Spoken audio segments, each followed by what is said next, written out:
Do you like to be recognized? Just about all of us do. It's nice, isn't it? Makes you feel valued and noticed. I had a lovely recognition experience last night at the writers group that I'm a member of. I read the first 1,000 words of my fourth novel that I began at midwinter. Its working title is A Kindness of Ravens, and it's a post-apocalyptic novel about how good things could be, not the usual terrifying how bad they are and how we want to escape where we are after the apocalypse. This is different. So there were 10 of us, all different genres, including poets, and they all liked it. They all said immediately that they wanted to read more. They wanted to know what happened. And 3 of them said that although they wouldn't normally read that genre at all, they loved it and they really did want to know more. Now, I'm not just crowing because people like my stuff. That's good. It's great. In fact, it really makes me feel fantastic. But what I'm talking about here is, well, why I'm talking about it here is because we all need encouragement, every one of us. But how often do we get it? And even more so, how often do we give it? Encouragement, support, kindly words, as I got last night from the group, they all make such a difference. They really boost our own self-worth, and that boosts our confidence. And in its turn, that enhances our ability to do our job, have good relationships, and really connect with each other. Because that happened last night. We all did connect because everybody was noticing and listening and taking note, paying attention to the other people in the group. I've been in other writer groups, and they've sometimes been a place where I've actually been put down. Not just me either, other people. Sort of damned with faint praise, as my dad used to say. People saying things, that was really good, Ellen, but, and it's that but that's the killer. Whatever they said before is just wiped out completely, like killed with bleach. And often you don't remember the sort of good thing that they said in the beginning of the sentence. The wipeout is just too strong. So all we remember is that there was a but, and that really, despite being nice, they didn't like what we gave them. And they couldn't find anything good in what we gave them. Now, the likelihood of that actually being the case, that there was really nothing worth looking at in the whole of that story or listening to in the whole of that story, would be fairly remote. I've been in lots of writers groups for a long time, and people read, and some people are really good, and some people are really beginners, and some people are really nervous, and there's all different shades. But they're writing from their heart. They're not writing just as an exercise or like doing an essay at school. And there is something there that they want to say, and putting them down will stop them. It stops us in whatever way it comes, whether it's writing, our jobs, our relationships, our family, whatever. But why do we do that? Why do people do that? Why do we damn with faint praise? What stops us being generous? What drives us to put someone down? As you know, I've been doing this kind of work for a long time, not just writing and being an author, but helping people as a coach, as a psychotherapist. And all those years of experience tells me that at the bottom of this need to put someone down, there will be some form of fear. And it often comes, that fear, it often comes from being put down themselves. Maybe these people have been told, don't show off. Don't you get above yourself. You're too big. Lots of my clients have suffered from that one. And so feels you push her out of the way because you're so good at everything. And that's another big one for my clients. All those things like showing off. Maybe you didn't realize you were even showing off. Maybe you weren't actually showing off, but you were so good at whatever it was you just did that somebody has to use that as a put down. You get above yourself. You couldn't know that. What experience have you got? What do you know? You're too young. You're too old. Whatever. And the too big. Maybe in some ways we are bigger than other people. I mean, I can sit here and I can say, you know, I'm a best-selling author. I am. It doesn't make me bigger. It doesn't make me better than other people. It just means that people have seen and decided to buy my books more often than maybe they've bought some other people's. And there'll be all sorts of reasons behind that, including, I hope, the fact that they're good books. I'd like that.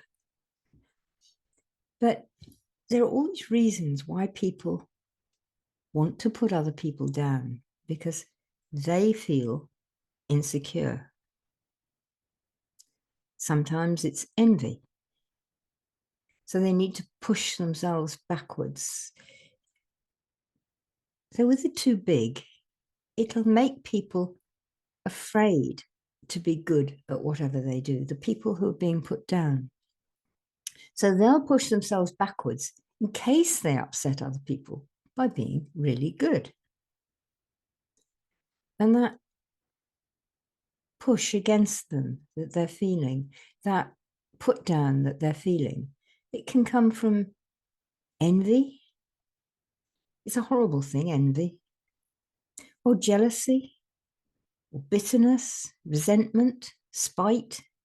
Maybe the other person covets what you've got, your beauty, your skills, your ability to write, the fact that you've got more friends than they have. And maybe they begrudge it to you. Maybe they think she doesn't deserve that. What has she ever done to deserve it? I've worked much harder than she has.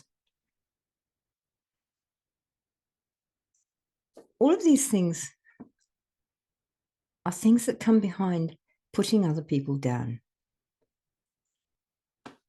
And they're all versions, I feel, of why can't I be that? Why can't I have that? But there's more. There's the, if I don't do what they say, they'll take away what I do have. And if she gets it, I won't. So the person who's being begrudged, being resented, who's feeling the put down, is also feeling, if I don't do what they say, if I don't behave as they want me to behave, I'll lose everything. Imagine, that's really scary. It's really unpleasant. It's really nasty. It's not a nice feeling at all. Begrudging someone's skills, their talents, where does that come from again? Again, it comes from fear. Fear that you haven't got it, you can't have it, that you are somehow less than this other person. So we have this thing of, you're better than me, I'm better than you. You're better than me, and I hate you for it. I'm better than you, and I hate you for being an idiot. There's this competition, this feeling that you have to be better than somebody else. It's not good. And no, I wasn't feeling that last night. I was just absolutely delighted that I'd got something right enough for these people to like it. And they're all good, honest people. If they'd sort of said, that's really not working for me, and they would have told me why, that would have been useful. And there are various points. It wasn't all praise. It was all like, I think I need the dates in there, Ellen. I think I need this. And actually, it would be really helpful if I knew that, which is all of the reasons why I was reading to them, because I wanted their feedback. I wanted to know how I could improve. So the criticism wasn't to make me feel bad. And I wasn't taking it that if they don't think it's all absolutely perfect, I shall go and shoot myself or something. I was thinking, I feel this is good enough to be read. Let's hear what they say. And let's also hear what else they would like. So I wasn't competing with them. They weren't competing with me. Hopefully none of them begrudged it. None of them looked as though they did. And we all learned something from it. So that was this letting yourself be open, me, be open to them, and them offering me good things, kindly words, good feelings, and support. And it becomes this sort of like two-way thing. There's, I open to them, they open to me. I give to them, they give to me. And that's so much nicer than the resentment. And it means we all become part of a whole, part of a group. So it really is a good group, because we are.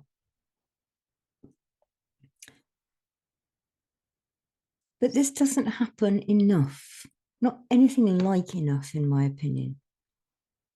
And always somewhere at the base of it all, at the bottom of it all, is some version of fear.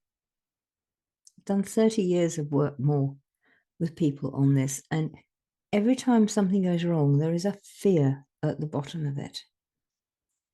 And part of that fear, as I've said, is about that we are not going to be supported. We are not going to be encouraged.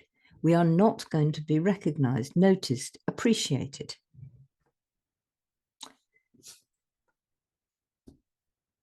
This isn't good. It perpetuates a horrible circle of defeat, of unhappiness, of disappointment. And it's one we all experience, at least to some extent, and at some times. But we can change that. In the change, it usually means you have to go and meet someone. The beginning is to meet someone, maybe a coach like me or someone, but you meet someone who shows you, points out to you your own good points. Someone who talks about what's good in you, what's great about you, who supports you, who helps you when you fall over rather than kicking you and pushing you down or walking on. It's support, it's notice. And a friend of mine said, and I really like what she said here, she said, the only time you look down on someone is when they're in the hole and you're at the top with a rope, letting the rope down to help them get out of that hole. I love that. It really is so. That is the only time when you ever look down on someone, when you're helping them out of a hole. You don't look down on them and gloat. And so the change comes once you begin to feel recognized and acknowledged, seen and heard. And that makes you feel yourself opening up. So being you, being open, saying what you really feel, what you really think, isn't scary. Well, not so much, not anymore. It's fun, pleasant sometimes, like last night was for me. And you gain confidence that people aren't going to kick you or stab you in the back. And so you start to believe in yourself. Now, this comes round and back again.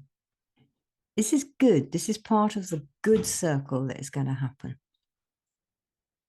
You believe in yourself. And once this happens, you feel so much safer.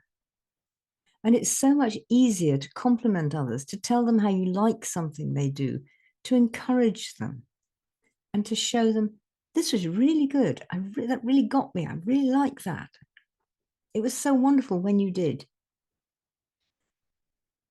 And then they feel better. So you've boosted them and you've helped them to believe in themselves. And so they feel safer and easier to open. Do you see?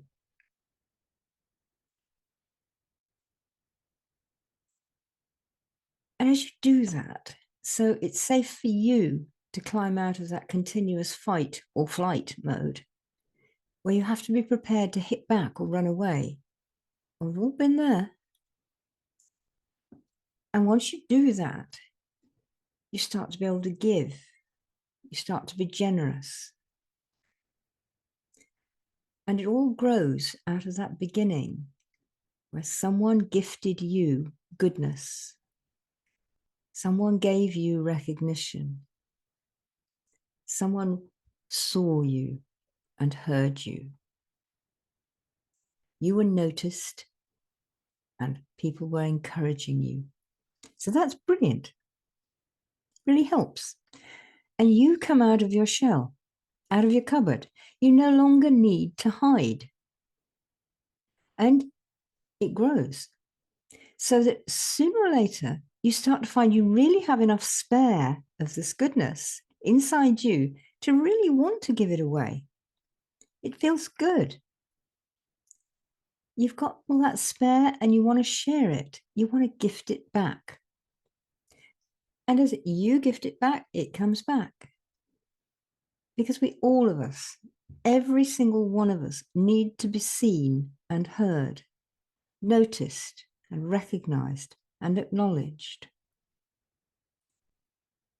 It's really important for our lives, all of our lives, all the time, all of our relationships, with their business, work, family, friends, whatever.